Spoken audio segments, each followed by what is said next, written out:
As you're coming in, we'll be getting started shortly. I see some familiar names. Welcome, welcome.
All right, Brother Zim, it may be you and me kicking off. How's that feel? It feels good. All It feels right. good. I love it. I know a couple other folks are on their way, but I really want to honor this moment and what this means for us as community. I see we have another coach in community, Brother John Jones, that is joining me. Welcome, brother. Uh, And blessings. Thank you for having me. I'm honored. yes, yes. Say happy to see both of your faces. We're expecting a couple more of our coaches in community to join us. But I really wanted to kick us off by one, just really honoring what this moment represents, what this moment means for us as a community, what it means for our society, for our world. I know for especially for the two of you, this is not a new conversation. So I don't want to pretend that we're starting today. um, and I just feel so deeply moved that you both were willing to show up and to share. As we come into this virtual space, I want to make sure that it is safe for you. So as we're coming in, I would love to have you just introduce yourself, talk a little bit about who you are, and then just tell me, what do you need from me as I'm helping to facilitate this conversation tonight? Okay, I'll start. My name is Zimbabwe Davies. I'm a case manager. I'm a community coach. I'm a community organizer. I'm a Black king.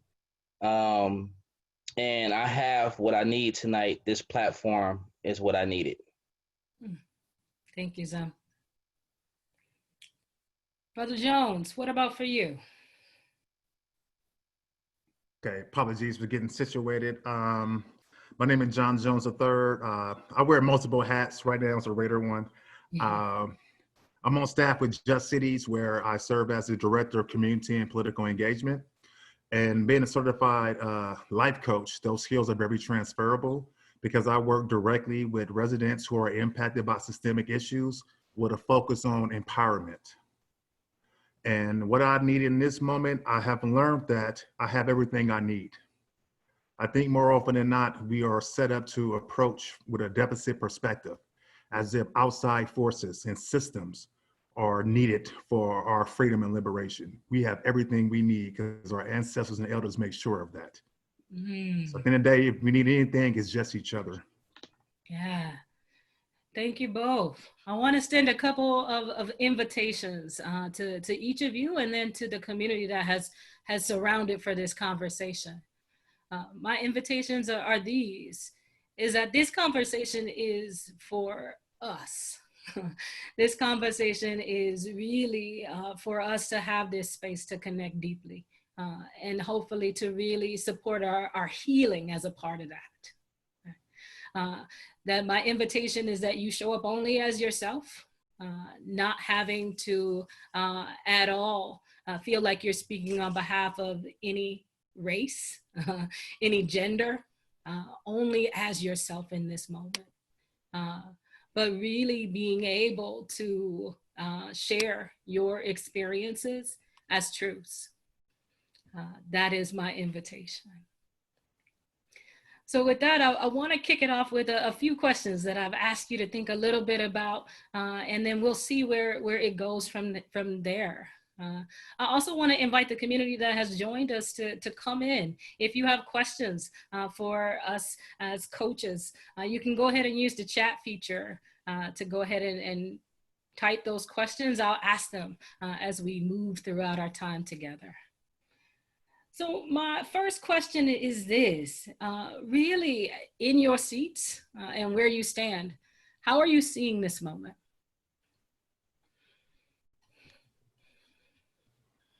I'm seeing this moment as a shift of change. I'm seeing this moment as solidarity. I'm seeing this moment as struggling to get to the success that we want to see in this world and society. There's so many different things that I'm seeing. But most of all, I'm seeing that there's a sense of urgency now, and we can't lose momentum. Mm-hmm. What are you seeing as the impact of this urgency, Zim? Is that everybody's coming together, and it's based on being on the right side. And it's about humanity. It's about everyone looking at everyone as human beings. And that's the impact. Thank you. What about for you, John? For myself, I want to start with the use of the word moment. And I'm going to preface that by sharing that I'm 46 years old. So I've seen a long list, a long collection of moments as it relates to police brutality and state-sanctioned violence, whether it's from Rodney King, Oscar Grant, Michael Brown, Eric Garner, and now with George Floyd and others. And I'm seeing a number of things. I'm seeing, I'll list three quickly for the sake of time. The first word is reactive. There's a tendency to, when these things happen, people forget that these things been ongoing. And it seemed like there's people who are saying, oh my gosh, I didn't know this was going on. And to me, that's always problematic, right? The second thing is, I think it's important to really incorporate and include the reality of COVID-19. And for me, that has also informed our response and reaction for two key reasons, in my opinion. The first is, due to shelter in place, this is a global pandemic. So the world, for the most part, was at home. So they was able to witness through whatever platform they have the murder of another unarmed Black person. But let me be clear, he was not the first this year, and there have been many afterwards, right? And I think also what also informed the protesters was not just seeing this egregious act play out, but the frustrations, whether it's financial and economic or otherwise, that was also related to COVID and to shelter in place. So I think it's important for folks to also look at that. Yeah. And the last thing I'll add is this. I feel like this, I call the media, mainstream corporatized media, a weapon of mass distraction.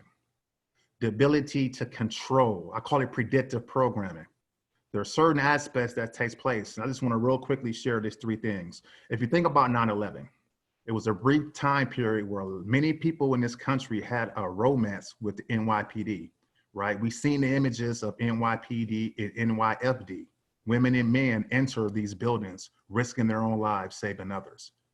But then shortly thereafter, there's a tendency, whenever there's a unifying force that unite people of all backgrounds, the powers that be will counter with something that is racially divisive or divisive. I've seen that in Oakland. OPD is under federal oversight because right after 9/11, they were brutalizing residents in West Oakland. In the year 2014, I was working on the minimum wage in Oakland, which at that time was one of the highest in the country. There was this national movement of fast food workers. People from all backgrounds understanding that we were experiencing economically oppression. And it was something that was unifying, right? And then shortly thereafter, the summer of 2014, Michael Brown and Ferguson. 2020, same thing with COVID-19. And this is something that was also impacting law enforcement, right? It was a situation where very few times that we as human beings are connected on something, right? This didn't care about your race, your gender, your orientation, whether you had a criminal record or not. COVID-19 did not do background checks, for example. But then the focus from police killing George Floyd to the quote unquote protesting and looting, it creates a dynamic that automatically and inherently creates and perpetuate division, because everyone don't share the same perspective and thoughts on policing or even racism. So that just to tie it all in, what I'm feeling in this moment is a sense of urgency predicated not on the moment, but the historical context of these issues. And really the last key element is the need for transformation, which I always share can only occur from close proximity. Instead of us being reduced to talking points, what would it look like to have a conversation like this, where we can share and learn from each other, as opposed to talking over and creating narratives and talking points that if you don't share with, you get shut down and called out. Yes, yes, yes. So many things you two are both saying is exciting me, right? Because I feel like this is the conversation, right? As we think about this transformation that this moment is calling as a possibility for us. Both of you are sort of equipped with some powerful tools, one of which is coaching, right? How have you been seeing coaching, as a tool during these conversations, or even as a tool in the communities that you're serving? And what's been the impact? For me, coaching is it's helped the young people formulate the plans that they want to formulate. It empowers them, and it also lets them know that I'm the passenger in the seat, and they're the driver, and they're the ones who can manifest their vision, and I'm here to just support them. And the impact is that everyone from youth-based organizations that I work with to my friends are wanting to start movements. Another tool that I'm using is a challenge and request. Each time I coach people, I give them a challenge or a request. Within that next week, they come back and they let me know, hey, Zim, this is what I've worked on. And I want to show you that I'm doing it. Not just show me, but show that they're dedicated to doing the work to shift the change. Mm-hmm. Yeah. Can I push a little bit, Zim? Just a little bit. What's the impact on your Black male clients, especially as you as a Black male coach, right? Mm-hmm. In that space. Yeah. Yeah, it's pushing them to it's of course it's painful, but it's for the young men that I work with, they're wanting to step into that light. They're wanting to step into the role of shift and change in any capacity, whether it's, for example, I want to say the week before George Floyd was murdered, I was supposed to have a community forum, a youth uprising, and I had two young people who were already going to participate in the community forum with OPD and with Richmond PD. And so now they're like, I want to continue to do this work. They were kind of timid at first, but now that they've seen this incident just happen, they're like, I really got to get into this work. So it's like I mentioned before, there's a sense of urgency for the young people, for the young men that I work with. Yeah. What about for you, John? I know you're doing a lot of work with the city, with the police department. What have you been seeing?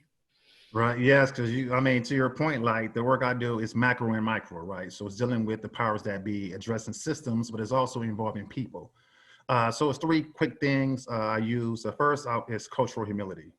And for me, it's important to start with myself, how I show up, my coaching stance, right? What is my stance on these issues? Do I show up as someone who see myself as an expert? Do I allow my frustrations, for example, to become centered if I feel like folks are not understanding this or they're not doing what I think they should do? Because to be honest, a lot of elements of advocacy is really rooted in, I know what's best. Mm-hmm. The second thing is really employing the use of empowering questions. And a lot of times, like even on my social media platforms, I try not to tell people how to think as much as raise issues that allow folks the space and the bandwidth to even just challenge their own selves and their own notions and views that they hold. because I'm always mindful of, like Malcolm X said, this, like, no one learned anything overnight. Like, I have the privilege of being able to do the research because I'm paid to do so, right? So I can't just expect for everyone to see everything the same way. And being clear does not mean that I also can't learn. The last one, and this relate also specifically with Black men, because some of the people I deal with are not connected to organizations, it's the role of limiting beliefs. You know, a lot of times apathy exists because we don't believe things can change. And also being patient with the understanding that that comes from a real place. Like, no one just wakes up one day and think the way they do. So how can I, as coach, help people tap into their own power to help them discover how they're viewing things, whether it's, man, these young people ain't gonna listen, it don't matter, or these protests look weird, or even on the other end, like some brothers I met with, like, upset, like, you know, I want to go out and do certain things I ain't gonna share on here. But the point is getting people to understand how their belief systems really inform how we not only shape and view how we view the world, but it also shapes how we respond to the world through that lens. Yeah. We've been kind of touching on this question, but I want to go there because it's very present in my mind. There's been lots of talk about really looking at the police and really defunding police as a support in our communities. I'm curious around how are you seeing that and what do you really see as the, I don't know, I'm seeing a potential of a role of coaching, supporting all sides of that. What are you seeing, coaches? That's the first thing I thought about when defunding the police. I was like, I can coach. I can definitely coach in these communities, coaching in communities that are affected by police brutality, that are affected by racism. I think we're in a weird space where people in high positions act like they don't understand what defunding means, and they think it means abolishing police. And so I'm not sure where that's going to go, because the definition is to take away 1/3 of the money and allocate it towards the community. So I'm just thinking about coaching. I'm thinking about gathering a team of coaches and going out into these communities and helping uplift the young people in all capacities. That's what I'm thinking about. Yeah. And also, I know you've been doing some work with the police department as well, Zim. I remember sort of the community event you hosted in Oakland and the tension that was felt. What are you seeing as the potential role there? Yeah, building bridges basketball, you know, a basketball game between community and police. The reason why I started that is because I wanted to change the atmosphere, change the environment in which us community members interact with police officers. And this would be our 3rd year, but due to COVID, we're on hold right now. And I believe people are still going to support the movement. And in the future, we're going to have more conversations leading up to what our demands in the community forums. But I'm glad that I was able to start it in 2018 to get everything going. So now that this is in place, we can have the difficult conversations, because we need to have them with police officers. And like Brother Jones was saying, like, we need to understand each other. That's one of the things that we lack.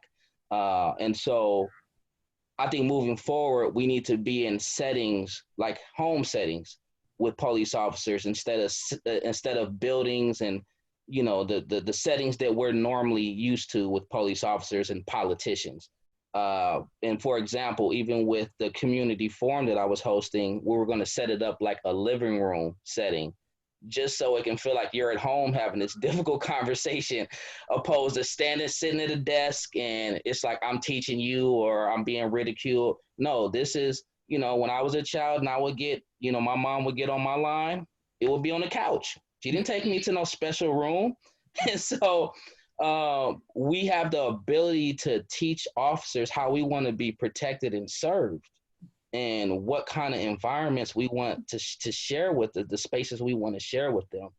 And so when everything is lifted, we'll just see where it goes from there. But everybody is still on board. What would be one coaching skill you would want to give them, Zim, in that living room couch conversation? Um, oh, I always go to challenge and request. Like, well, also visioning.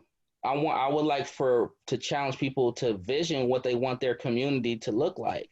I think a lot of the times we focus on, we don't want this to happen. We don't want this, that we don't want police brutality to exist. We don't want for the presence of police to make us feel scared. But it's like, what do we want? What are the good things that we want to see? How do we want to manifest these things into our community so our children have a fighting chance?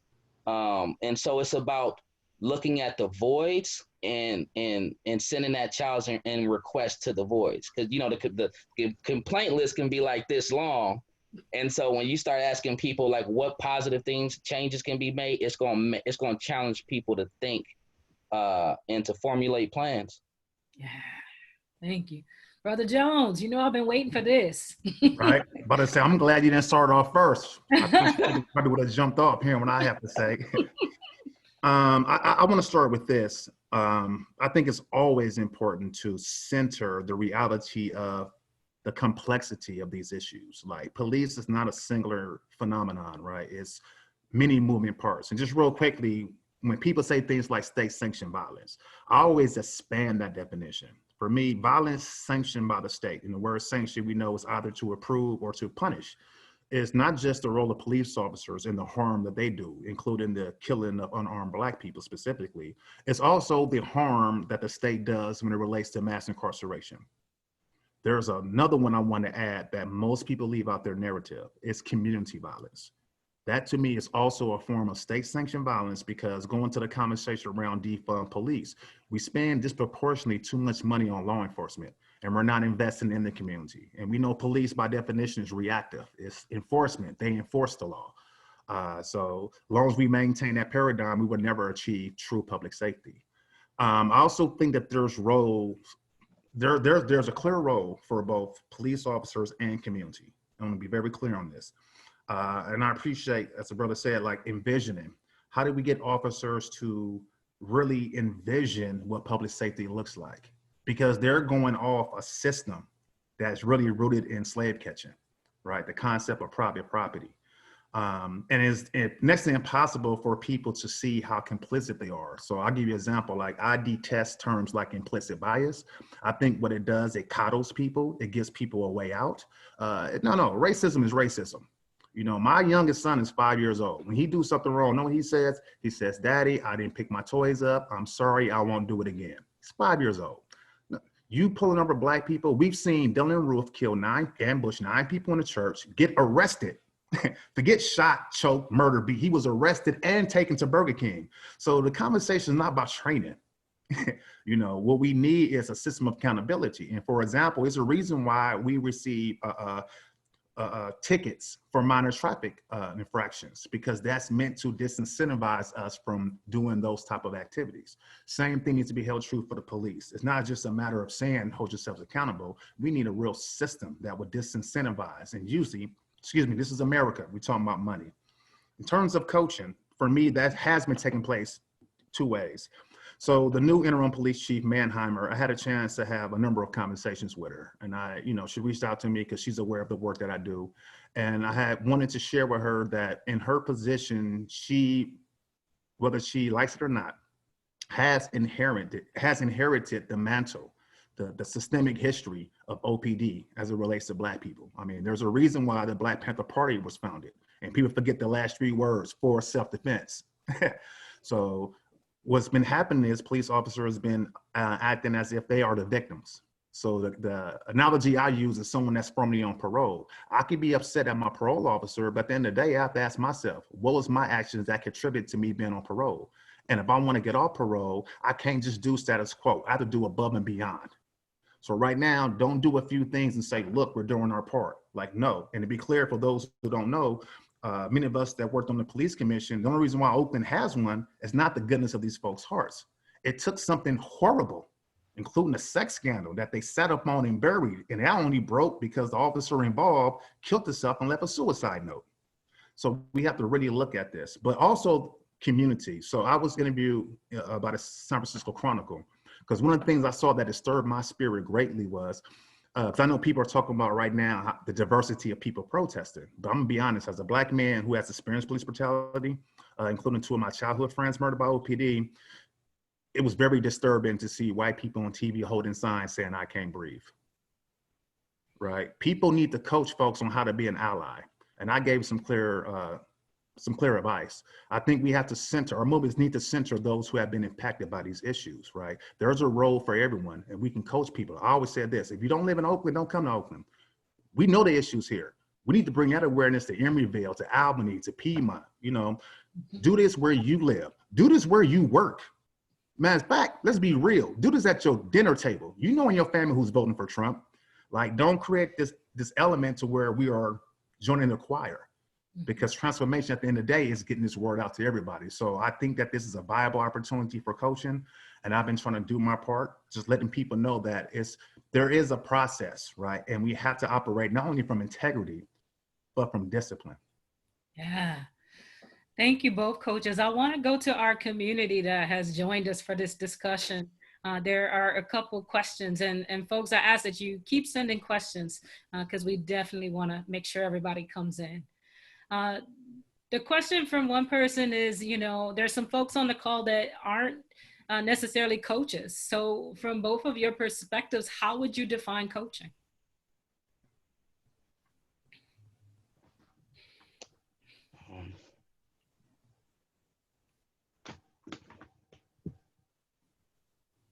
Okay, I can jump in. I was trying to do the balance thing because I try to be mindful. I do talk about I'm a Jones, right?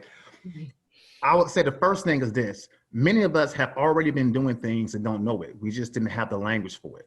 So I'm sure many of you on this call right now have been coaching and don't realize that. And really, the process of coaching is not predicated on telling someone what to do, fixing their life. It's not the shows you see on TV. It's the process of empowerment. How do we help people discover the power they have? I mean, perfect example for many of us that's parents, right? We can spend the rest of our lives or the rest, trying to tell them to do things, or we can help build a foundation that give them the strength, right? And allow them to, and not only allow the process of empowerment to take place, but also to be a key part in encouraging that. Because I think more often than not, people are beat down by things, right? It's go back to limited beliefs. So for me, that's the cool thing I love about coaching. And I know, like, when I was doing work as a case manager, it took so much pressure off me, because if I have to be the one to think of everything, then oh my goodness. Oh my goodness, I probably wouldn't do it at all. But it's a different thing when we are in the process of helping coaching people through discovering their own power, trusting themselves, right? And not just them trusting themselves, but us trusting them. And then by extension, we're also trusting ourselves, right? So it's something that feeds off each other. And that is something that we really need, once again, because, and I'll wrap up on this, I think a lot of times with social justice, things are set up to where we look for, I call it the messianic complex, right? Like, people will come to me and say, "John, you should run for office." I'm like, where's a role for you? Like, it's not about one person. We have to escape that. Like, everyone has a clear role, and everyone is a valuable member and a valuable contributor to ending these systemic harms and injustices. Thank you, Brother Jones. Yeah. Brother Zim. Yeah. The way I frame it is coaching is a partnership, and I'm here as a support, but I also let everyone know that I'm coaching. This is your journey. I'm not here to make decisions for you. I'm here to help you unlock your gifts and your tools and help you put them into action. And so with the young people, I let them know, when I'm working with them and I'm telling them, like, you need to clean your room, or you need to look for a job, or give them job referrals. I'm saying, hey, what does your life look like in the next 5 years? And what are you willing to do to get there? And how can I be of support? And how can I also hold you accountable when you start to slip? And so that's the way that I frame coaching. Yeah. I want to call in our community because my two brethren have shared much of their hearts and much of what they do in this work. I would love to hear from a few folks on the call. What's the impact of hearing this? What's been the impact? You can go ahead and feel free to unmute yourself to just weigh in. We would love to just get a few community responses from this sharing.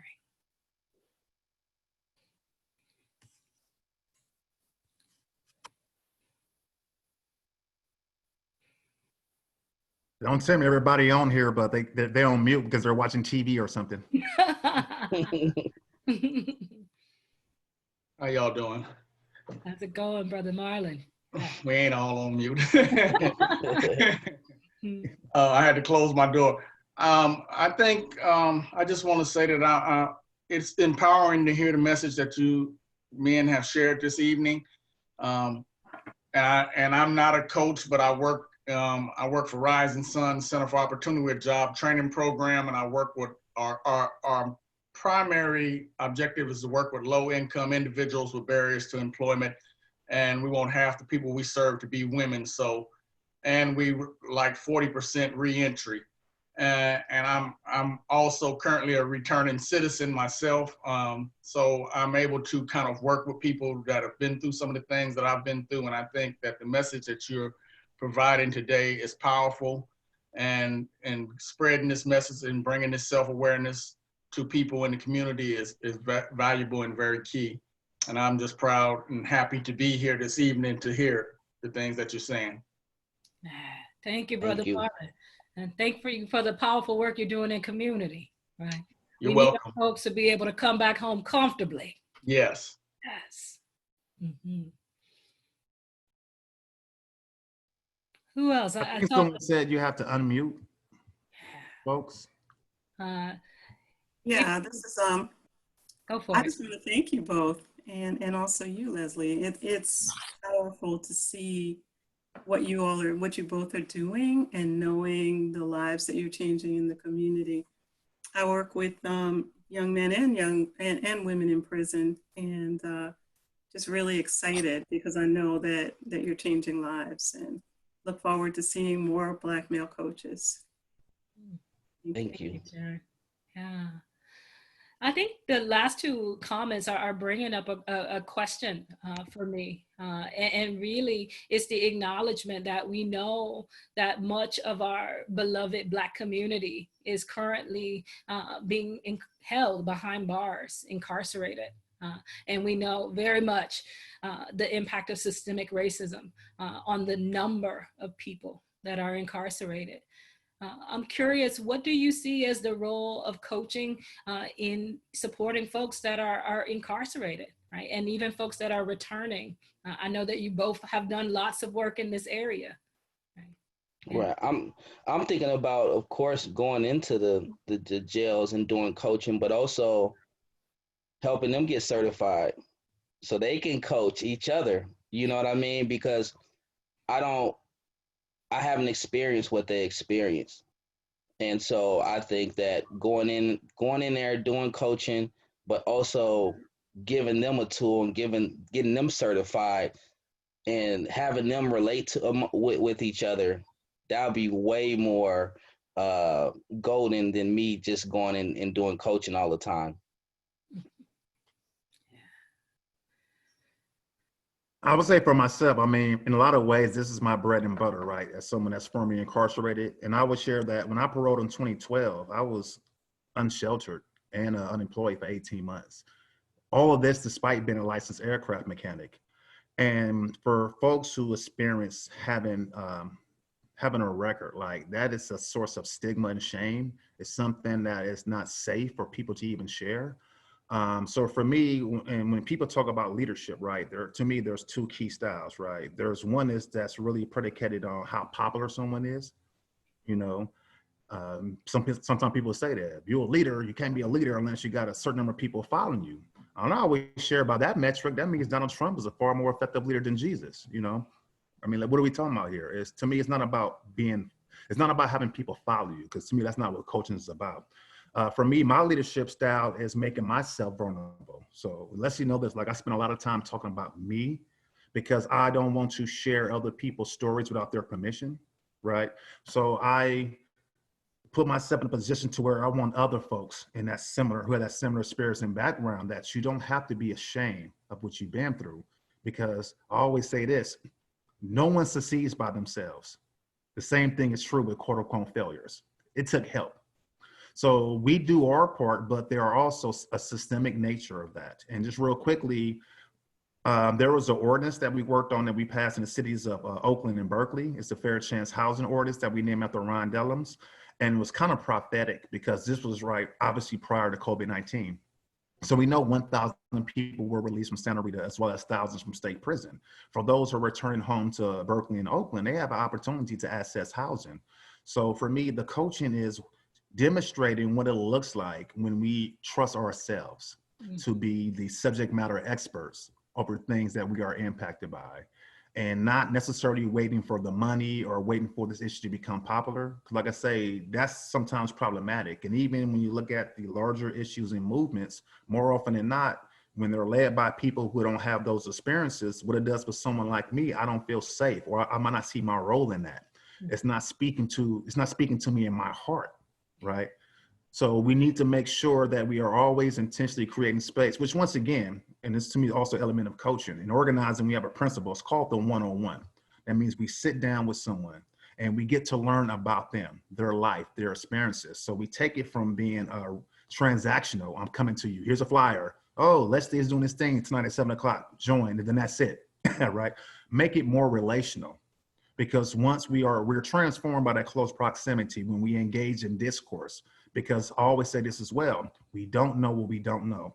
And I want to be clear, Black people, people of color, even the formerly incarcerated community, we're not a monolith. We have different paths. We have different things that we deal with. And people won't know that if we're not spending enough time engaging with the people who are impacted by the issue.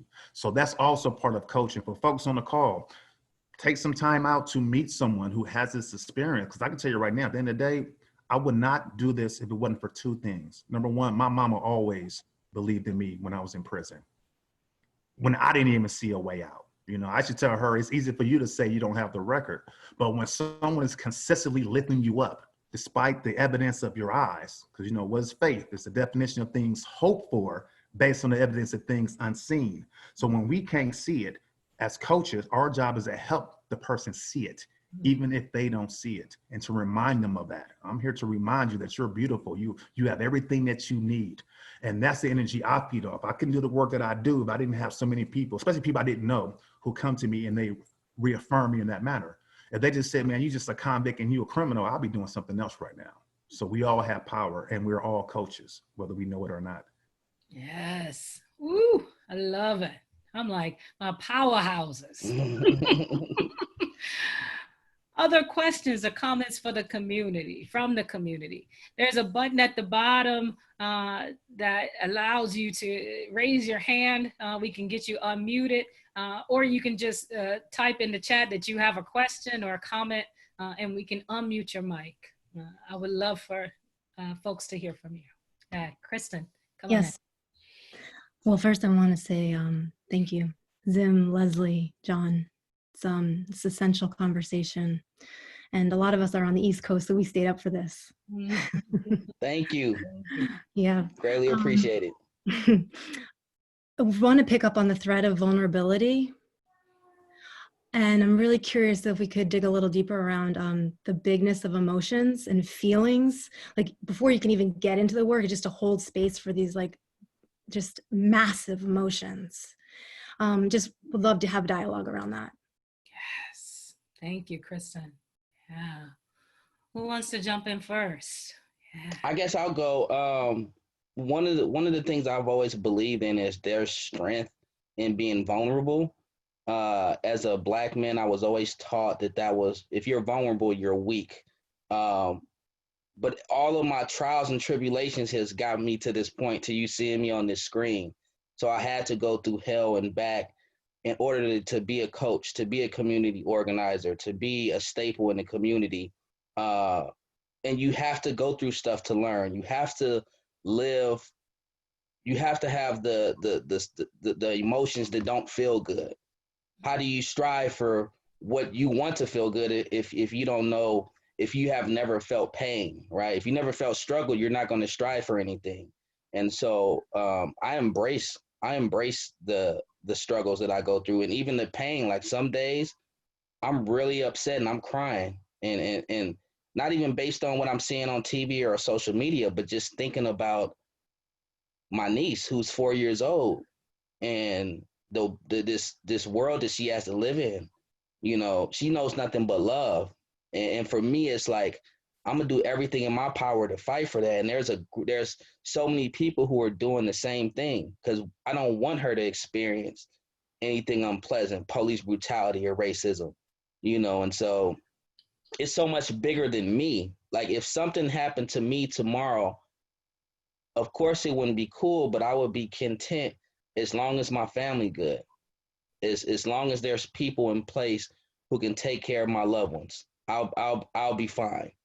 But it hurts me more to know that our young generation may not have a fighting chance, but we're fighting for it. I would say, Kristen, I definitely appreciate your question. I heard two things. The first around vulnerability, and then the second one around emotions. And I think, I want to make sure I heard you correctly, but I think both of those are very key in this moment. So once again, starting with vulnerability. In addition to sharing that I'm formerly incarcerated and the challenges I've had, on social media, I speak a lot about my youngest son. I'm a single parent, and I think social media can be used in different ways. It's a tool, right? For me, I have no problem being vulnerable because I don't equate that with being a victim or being weak. I see that, actually, I see that as power, right? I mean, it takes a certain sense of confidence, a certain sense of belief in oneself to be able to say, yeah, I can share this experience, but I know that I'm so much more greater than one thing. And what it does is to the piece of transformation, because I also look to build bridges. So this society, white supremacy, we talk about race and gender. I mean, technically they're social constructs, right? But the experiences of each demographic is no less real. And we're living in a time period where the intersectionality of all these issues, they come up constantly, right? And it's so important to allow folks to have the space to share as human beings, as people, because it's our job to have to listen to the other person. And the piece about emotion is so important because I want to give an example. So I was honored when State Senator Nancy Skinner reached out to me and invited me to speak on her webinar.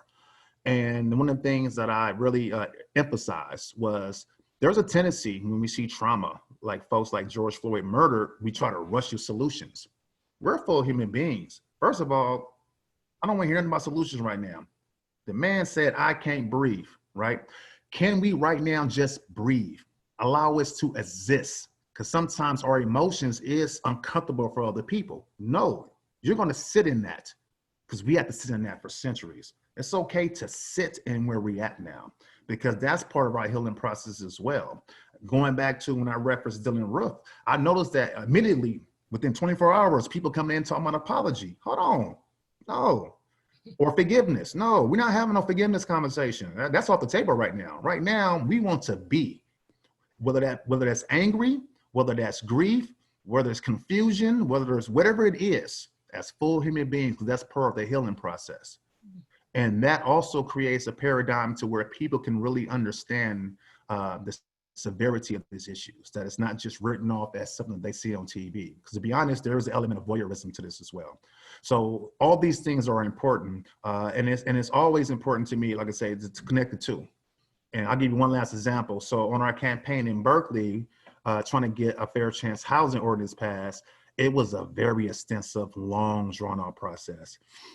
And I'm someone, I can share my quote unquote story 100,000 times, but you never know which time, the 101st or the 1,001st time, the emotions will hit me. So as I'm sitting here listening to decision makers go back and forth, some saying, well, let's do this next year. Some say, let's do it for some people. I was triggered. It brought me back to a place where my freedom, my liberation, my ability to be reunited with my children were predicated on 3 strangers known as a parole board. And predicated on they moved that morning, whether their breakfast was nasty, if the coffee was cold, if they had an argument with their partner, that had a direct influence on my life and my freedom. So when I was hearing that, and then ultimately the decision was made to accept it, the tears rolled out my eyes. And I remember my supervisor was like, I don't know if that was a good idea for you to cry. I'm like, I'm a human being, and we have to directly attack the myths about Black men in particular. To the brother's point, like, you know, the toxic masculinity usually is framed as how it harms other folks, but we're harmed as Black men as well. And when we are not allowed to process, to show that side of us, then how can we destigmatize that? Like, how can we interrupt what I really believe is also informing why we're seeing Black men get murdered by police? Is because we're seen as subhuman, right? I always say before we can oppress anybody, we have to first dehumanize them. So my job, what I do is, and I use this as coach as well, I take every opportunity to humanize myself. So in other words, when we walk away, you're gonna feel my power as a human being. And I'm gonna show you every aspect of it. Tremendous. Thank you. Yeah, thank you, Kristen. Great question. I want to push a little bit because, you know, Coach, I love it. How do you invite that out? Or how would you even recommend for other coaches that are holding space for powerful Black men in this moment? It feels like this moment feels very important for me because this is a moment of possibility. Now is the only thing that we can account for. Right? How can other coaches begin to offer safer spaces for folks to step in? What would it look like for you? How would you know that you are able to begin to reveal more of yourself to the coach in front of you?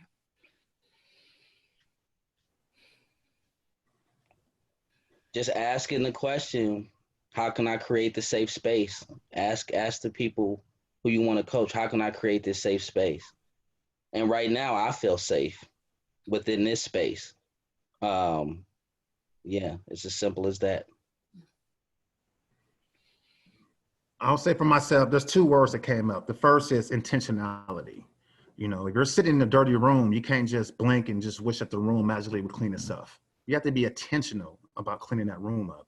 And Leslie, you're doing a great job of that. At least the second word is modeling, right? I think that's, to me, that's the element of coaching. And we talk about that as well. We create a safe space for our clients, but also modeling what certain forms of behavior look like. You know, we never present ourselves as being perfect and they are the outlier. Right? If we're running late or behind and something happened, we start off by saying, look, I apologize for being late. I respect your time. My son had a bad day at school. We always model that these things are okay and how you, most importantly, how you deal with that. So I think this time in this moment, if we're going to turn into a movement, it has to start there with a level of intentionality that takes us away from just the talking points and really the tendency to sensationalize these issues and reduce people to just, I call it the commodification. I'm gonna be quite frank, I'm really disgusted because I've seen this play out so often where people treat as commodities the lives of Black people, or should I say their deaths, to advance other agendas that don't necessarily connect. So right now in this moment, the coaching is sorely needed, right? We have to not only ground people in the reality that this has been ongoing, but also hold people accountable, because I think public attention is very fickle. Keep in mind, we was bombarded with COVID-19 for 3 months straight, right? So then there was a shift. I call that fatigue. After a while, you know, I'm just gonna be real. Like some of the same people who were saying stay in the house, I see them out there protesting, no mask, no social distancing, like we forget. We have to hold each other accountable, and we do that in love, and we remind people of what this is about. We got to help coach people through their resistance. You know, I coach people through protesting. I don't say don't do it. I say make sure you're safe. Don't compound harm with harm. None of us is above being coached through any situation. And last thing I say is don't wait for someone else to come along. Do it yourself. I mean, obviously it starts with educating yourself. You know, we are certified coaches, right? We didn't just jump out there and do the work. So the key word is intentionality. If we are intentional in everything that we do, including how we engage with one another. So at the end of the day, we're talking about, I call it revolution, what we're talking about. And as we're daring to reimagine what public safety looks like, let me be clear, many of us have been doing this for a long time. We didn't just start now. But the point is, we have to recreate that now. This is the platform to do so. We're going to demonstrate how do we change systems? What world do we want to see? We're going to create that now. We're going to have a space where we're going to allow Black men right now to talk. And wherever the issue is, we're going to allow folks who are feeling that pain to have space and bandwidth to share. We're going to dialogue. We're going to converse. We're not going to judge people by whether or not they properly pronounce words. We're not going to judge nobody whether or not on how much they know or how quote unquote woke they are, because I say you're not woke, you're sleepwalking if you're showing up like that. Bars. Not the sleepwalkers. Y'all had that dream, right? You think you up and not? I'm just saying. I'll leave it at Facts. that. No beautiful nightmares. I love it. Any other last questions or thoughts for from our beloved community?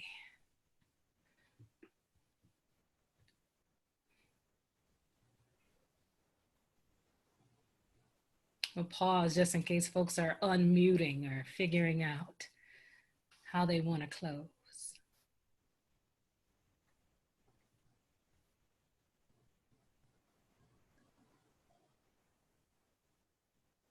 Brother Jones, we got to connect too. Sidebar.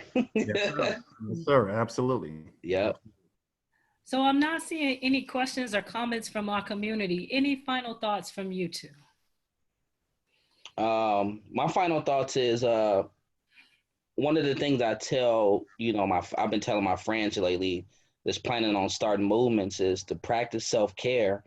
And that this fight is like a boxing match, and we're only in the first round. And so, a lot of this stuff is going to die down, and you don't bring out your best punches in the first few rounds. And to be strategic, I encourage, my friends to be strategic, to organize, to mobilize, and to chip away at it like a sculpture, because it's going to take time. And just to keep fighting, just to fight the journey, just to fight through the journey. Thank you. Yeah. So John Jones. Yeah, I'll say a few quick things. Once again, the word transformation is key. And everything for me starts with self, right? I always share this, as someone that's formerly incarcerated, I have both a civic duty and a moral obligation to give back to my community. So once I adopted that as my stance, it transformed how I approach these issues. So it no longer becomes the privilege of whether or not I want to get involved. And I think that's important for all of us, because I think sometimes we pick and choose whether we feel like we're qualified, or we feel like someone else is more qualified. We all bear an inherent responsibility as shared members of the beloved community. It's part of our social contract. And that also relates to accountability, because when we're talking about policing, essentially we're talking about accountability, right? Whether we're talking about reforming the police, or we're talking about defunding from their budgets, or we're talking about straight abolitionists, right? Abolitionism. We're talking about accountability. So we have to be accountable to ourselves and to each other as we implement what that will look like. So it just can't be rhetorical. Because like I say, it's easy to say these things. And to be honest, people get different thinking. They have their way that they understand these issues. It's not monolithic, because it's vague. I'm just gonna name it. So we have to be accountable. We have to flesh out the narrative. So part of the work that I've been involved with is not just saying take money from the police, but to create the policies to fix it. Like I said, with our fair chance housing ordinance, we didn't just sit back and hope landlords, change their minds, or that city council, for example, would do the right thing. We did the homework. We did the organizing. We did all that. Last thing I want to leave everybody was this, because I've been sharing this and I'm gonna keep doing this. The Montgomery bus boycott. We heard about Rosa Parks. We hear about Dr. King. Many of us have not heard about Claudette Colvin, and I want to be clear. There were 5 Black women in particular. They were the original plaintiffs on a lawsuit that successfully ended racial segregation in the bus system in both Montgomery and Alabama. Claudette did not get her roses because she was 15 years old. She was arrested 9 months before Rosa Parks. And no disrespect to Rosa, but that was staged because they was practicing what we call respectability politics. Claudette was a teenager who became pregnant allegedly by a married man. And folks was concerned that if she was built as the face of that movement, she would have suffered so much adversity that it would have gave the movement a black eye. Me, I don't believe in compounding harm by harm. Regardless of what happened, her experience was no less real as being someone arrested on that bus. And what made that successful, keep in mind that boycott lasted a year. And the reason why it was successful is for two key reasons. You have to first look at who was asked to buy into the boycott. You know, if you look at that time in 1955 Montgomery, majority of people who rode the bus were Black women. That's why you're hearing about Black women being arrested, because the jobs available at that time was what? Being a cook, a nanny, a maid. And because they were segregated residentially, it required them to travel from the Black community to the white community. They didn't just ask these sisters to stop riding the bus. They created carpools. They made sure they got back and forth safely. Now, from an organizer standpoint, remember I said we have to build deep relationships with each other. Can you imagine the conversations taking place where you are in a car with somebody for 5, 6, and 7 days a week? You learn each other's kids' names, birthdays. You're hearing about, oh, you know, my husband got on my nerves last night. The point is you're building deep relationships. At the end of the day, that is far more sustainable than money, than prestige, than good intentions. Mm. That's what we need in this moment right now, because even just to be real, I don't spend a lot of time vilifying people, but when I'm hearing protesters and people shutting down the bridge, the Bay Bridge, for example, as someone that live in a community, I had residents come to me and say, well, why does your people do this? I was late to work. I was told if I was late one more time, I'm fired. People have to pick their kids up. So we need to go back to that. We had a level of grassroots organizing that was really predicated on deep relationships. And that's why at the end of the day, we call it the hood, because we lost the neighbor aspect. We can live in an apartment building for 10 years and don't even know our neighbor's name. So I say that the community that I re-envision, that I dare to imagine, is one that restores the neighbor aspect so we know each other. Because you can't love somebody you don't know, and you sure in the hell can't fight for them. I should have brought a bag of mics. I would have dropped them all. I think that's our closeout. You know, how do we bring the neighbor back to the hood? Right? How do we do that? How do we continue to have these conversations? How do we build deeper relationships? How do we really see each other as our authentic that are able to vision collectively for a future that can serve and support us all? That's the invitation. And I just want to thank you two for kicking off this conversation. I know that it will grow and more from here, but I appreciate you for sharing so much wisdom and knowledge. And I'm sure folks, our wheels are spinning. So thank you both. Deep bows. Thank you for having a platform, and thank you, John. I learned so much, man. All right, thank you, beloved community, especially our folks on the East Coast who stayed up. 11 o'clock, get some rest. It's a part of the revolution. We gotta pause. One last thing, real quickly. Just Go for it. Of being Black man, because we live in a climate and era of, I call it identity politics. Many of us, we have different identities. Sometimes there's multiple identities, there's intersecting identities, and the harm that has been caused and the harm that's been experienced is very real. But I also think it's important for us in this moment to not allow that to be a source of division, because I've seen it happen a lot. You know what I mean?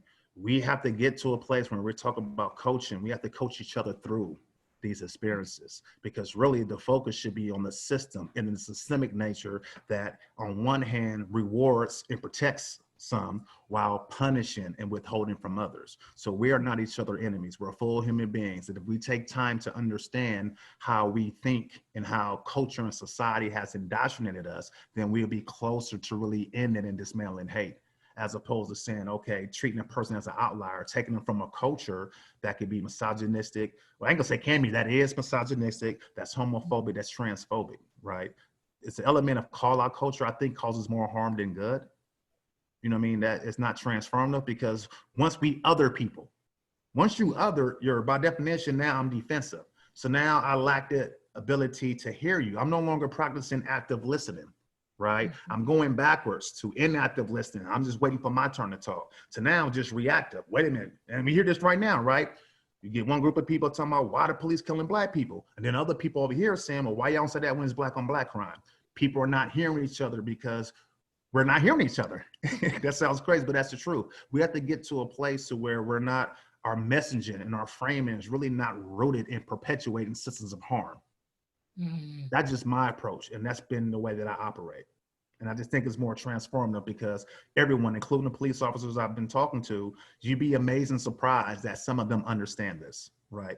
And they become key allies on the inside to help those on the outside dismantle and end state-sanctioned violence. Mm. Yes, yes. So that's it. I just want to share. I just think it's important. You know, we have to really be. Oh, I'm like, listen, I was holding the space, you know, sort of, what do they say at church? The doors of the church are open. I was sort of holding them open. Anything else? Yeah. All right. Thank you, beloved community. Thank This you. is not the end of our work, but the start. Let these seeds be to generate and plant some beautiful things that we can harvest together. All right. Good night, everybody. Good night. All right. Peace and blessings. Peace out. Blessings. Thank you. Bye.